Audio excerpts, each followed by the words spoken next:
The city plans to fight it because despite the revitalization of many neighborhoods, the rebirth of downtown, and more young people living in the city of Detroit, the census report shows Detroit's population has dropped for the 7th straight decade.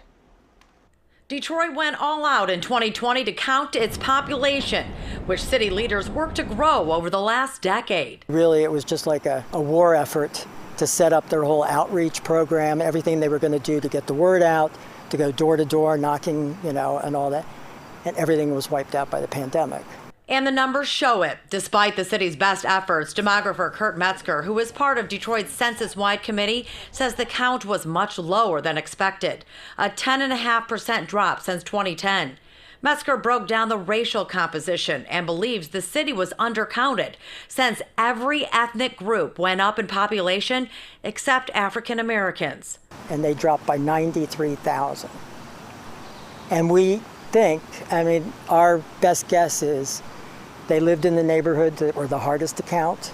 The census was done online. People don't have internet access. The Census Bureau usually follows up knocking on doors of people who did not fill out the census form, but the count was cut short, Metzger says, leaving many neighborhoods undercounted. Detroit's Mayor Mike Duggan tweeting the same on Thursday, pointing to the census data, which claims Detroit only had 254,000 occupied households, yet DTE reports 280,000 residential homes are currently paying electric bills. That's 25,000 households right there that were not counted.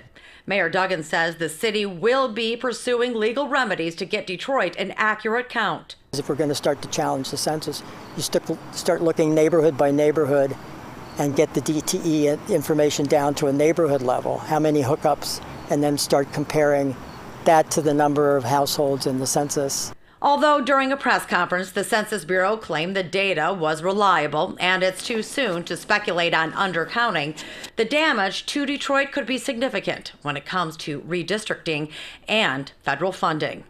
So obviously the dollars will be going down as well, and the political representation. And I asked Metzger, has a city ever fought the census numbers and won?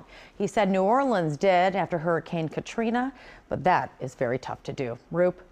Yeah, it's a tough job, but a bit of deja vu here. Taryn, didn't Mayor Bing try to fight the low census numbers back in 2010? He did, and I am told it only changed by a few dozen people. It was something to do with possibly the border, but certainly COVID was a game changer for so many things, so we'll have to see what happens with this. Katrina in New Orleans, COVID in Detroit.